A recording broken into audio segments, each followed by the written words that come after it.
Estamos de volta com o programa Ciência e Espiritualidade, hoje abordando o assunto o planejamento inteligente. Bom, Elisa, no nosso bloco anterior a gente falou também, né, da questão do criacionismo, né, que realmente as coisas não podem ser tão imutáveis. No mundo dos espíritos, o que a gente pode levar mais em conta? Foi um criacionismo? O espírito foi criado assim? Ou também nós somos passíveis de evolução? Não, particularmente o que nós acreditamos é que nós somos passíveis de evolução, né? A gente não acredita que a gente foi criado perfeito, aliás, estamos longe da perfeição, né? E continuamos evoluindo. E sempre evoluindo, a gente nunca estaciona ou regride, né? Sempre há uma evolução, sempre uma evolução, adiante, né? Então é importante a gente entender também que existe uma evolução intelectual, uma evolução moral, uma evolução biológica, né? A gente precisa evoluir com todos esses elementos juntos, né? Então, para que o ser se expresse de maneira mais clara, ele precisa ter a maquinaria para isso. Então, a gente vai aprimorando o nosso sistema neurológico para conseguir mais elementos, mais ferramentas. Mas também não adianta só uma evolução intelectual, vamos dizer, né? Precisa de uma evolução moral para usar tudo isso, porque a gente vai tendo ferramentas, mas como usar essas ferramentas, né? Então, realmente, eu acho difícil acreditar tanto no acaso, né? Que tudo isso é o acaso, no sentido que, como a gente pode encontrar até nessa discussão bioquímica, pensando aí, e também na questão espiritual, como a gente falou antes, né? Então, se eu estou evoluindo espiritualmente, eu preciso acompanhar isso biologicamente, né? Então, é importante também a gente não confundir só com o aspecto moral. Então, eu estou dizendo aqui que os seres mais primitivos, biologicamente falando, eles são menos importantes moralmente? Não, não é isso que eu estou falando, né? A gente não está aqui para fazer esse julgamento e nem tem condições de fazer isso. O que nós estamos discutindo é que eu vou precisando de uma maquinaria mais complexa, capaz de alcançar as minhas potencialidades de expressão espiritual. Agora, como a gente falou antes, evolução moral é uma coisa, biológica e intelectual, são coisas diferentes. Então, eu não posso, com isso, subjugar as espécies que evolutivamente, filogeneticamente falando, estão abaixo de nós.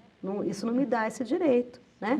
Por quê? Porque é simplesmente um caminho do processo de evolução, de expressão desse espírito. Agora, moralmente, a gente ainda tem muito o que avançar, a gente sabe disso, né? E na questão da evolução, do planejamento inteligente, a gente vê isso no próprio livro dos Espíritos, né? Quando eles começam a falar as classes dos Espíritos, certo? Claro, né? Isso também para mim, é alentador, vamos dizer, né? Porque assim também a gente não acredita que tem espíritos criados perfeitos, né? Que todos passam por uma evolução, e que, portanto, nós também estamos fadados a seguir em direção à perfeição. Quanto tempo, quais os caminhos, isso cada um vai ter a sua história, né? Mas isso é alentador, né? Porque se a gente acha que, bom, esse foi criado santo, esse foi criado imbecil, isso é muito ruim, né? Essa coisa estagnada. E não é isso, é contínuo, né? Isso é bom, né?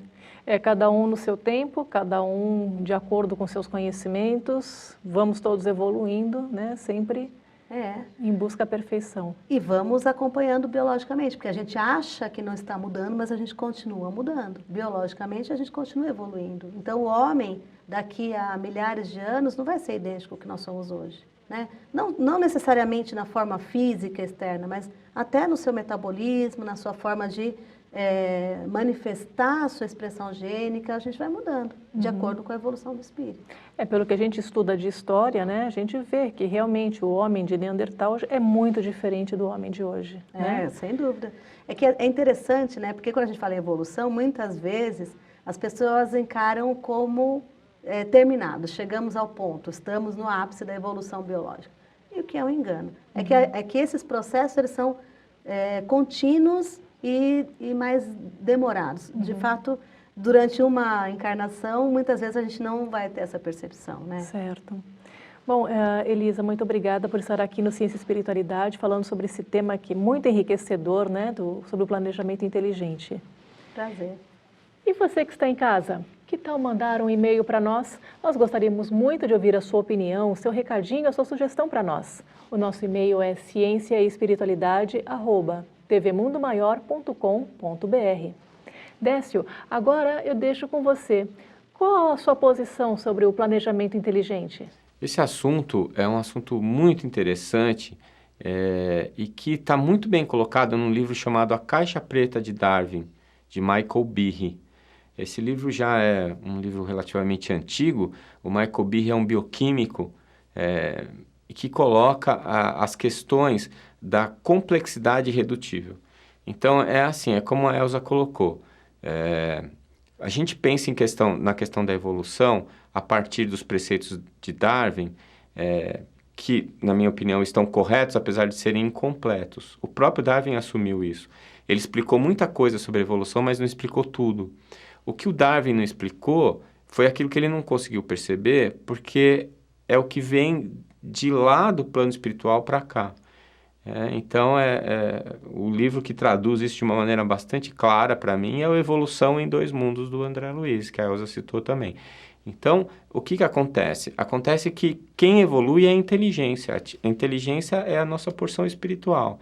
E essa inteligência, na medida em que ela evolui e que ela ganha novas possibilidades, quando ela vai reencarnar, ela implanta essas novas tecnologias, essas novas possibilidades no seu corpo biológico. E implanta de maneira que aquilo já seja funcional.